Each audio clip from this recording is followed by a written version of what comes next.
सुबह सुबह ठेला लगाता, चिकन के टुकड़े धोता, मसाले लगाता और मन ही मन सोचता, आज शायद किस्मत बदल जाए। एक दिन दो लोग गांव से बस से उतरे। एक ने पेट पकड़ते हुए कहा, अरे भाई चल ना, जल्दी कुछ खाते हैं, बहुत भूख लगी है। अबे कितना खाएगा? अभी तो तूने 2 कचौड़ी और लस्सी पी है। ओए देख, देसी स्टाइल के एफसी चिकन का ठेला। चल भाई देखते हैं क्या है। दोनों सीधा संजय के ठेले पर पहुंच गए। संजय ने तुरंत मुस्कान ओढ़ ली। आओ आओ मेरे भाइयों, लगाऊं क्या? 2 प्लेट के एफसी चिकन सिर्फ 20 रुपए प्लेट हैं। क्या बात कर रहे हो भाई? ठेले पर केएफसी जैसा चिकन, और वो भी इतना सस्ता? हाँ भाई, केएफसी से कम नहीं है। एक बार खाकर देखो, फिर बताना। चल दे दे भाई 1-1 प्लेट। संजय ने प्लेट आगे बढ़ाई। जैसे ही पहला निवाला मुंह में गया, एक ग्राहक रुक गया। अरे भाई, ये कहाँ केएफसी जैसा है? हाँ यार, ये तो हमारे घर के चिकन पकौड़े जैसे हैं। संजय चुप रहा। उसकी आंखों में उम्मीद थी, पर जुबान पर शब्द नहीं। दोनों ने जैसे तैसे खाया, पैसे दिए और चले गए।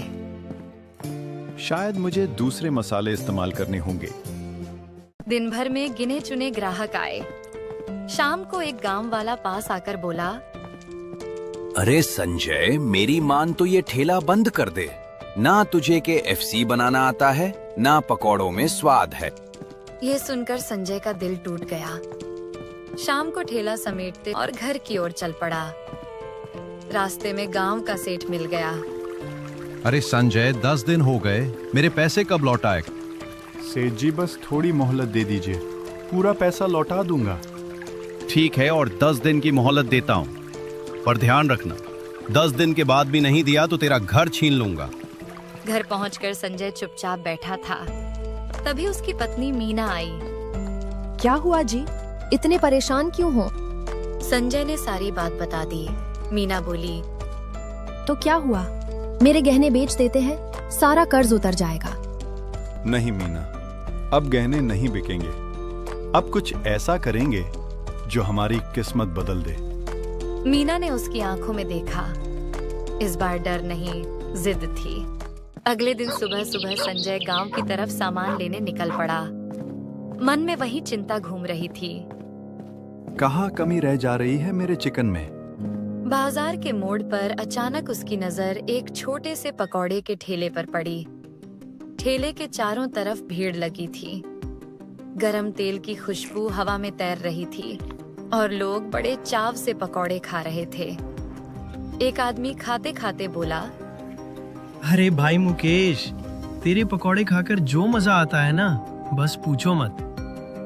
सच में यार, बारिश हो या ठंड, तेरे गरम गरम पकौड़े खाकर दिल खुश हो जाता है। ये सुनकर संजय रुक गया। इतनी तारीफ, जरूर कुछ बात है। वो धीरे से ठेले के पास गया। भाई, एक बात पूछनी थी आपसे। हाँ भाई, पूछो पूछो, जो पूछना है पूछो। मेरा बस स्टैंड के पास देसी के एफसी चिकन का ठेला है। मैं केएफसी जैसा चिकन बनाना चाहता हूँ, पर स्वाद आ ही नहीं रहा। तो भाई के एफसी वालों से पूछो, मुझसे क्यों पूछ रहे हो? मैं तो बस पकौड़े बनाता हूँ। भाई, बस इतना बता दो कि तुम्हारे पकौड़े इतने पसंद क्यों आते हैं? इसमें कोई जादू नहीं है भाई। पहले प्याज और आलू काटता हूँ, उसमें नमक, जीरा पाउडर, हल्दी और लाल मिर्च डालकर थोड़ी देर छोड़ देता हूँ।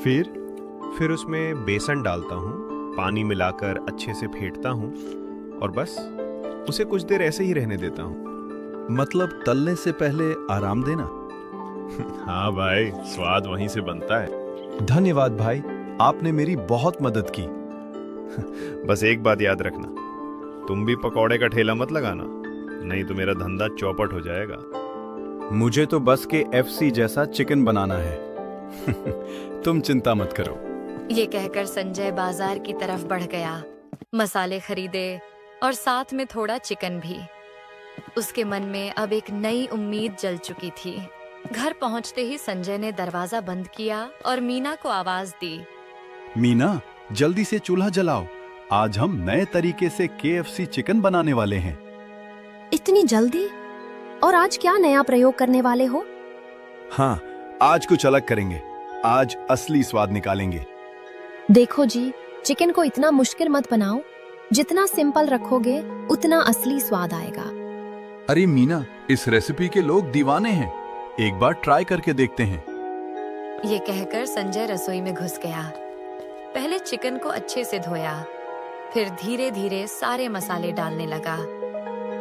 पहले अदरक लहसुन पेस्ट, फिर जीरा पाउडर, अब नमक और लाल मिर्च। वह खुद से बुदबुदा रहा था।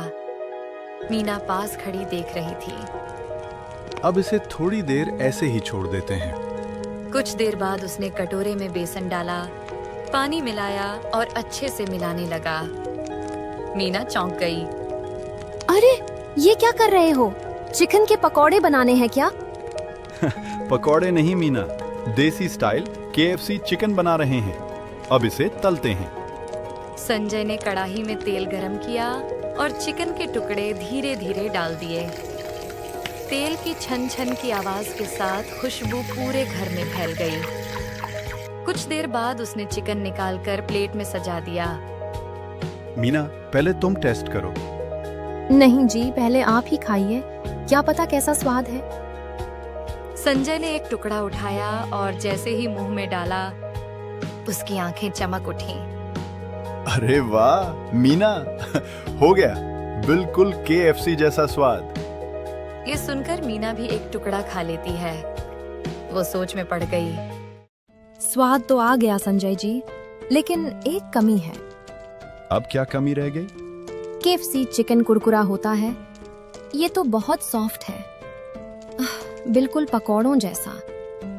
थोड़ी देर सोचकर बोला, छोड़ो, कल ऐसे ही बनाकर बेचते हैं। देखते हैं गांव वालों को कैसा लगता है। उस रात संजय बहुत खुश था। उसे लगा उसने मंजिल पा ली है। पर उसे क्या पता था कि अगला दिन उसकी जिंदगी की सबसे बड़ी परीक्षा बनने वाला है।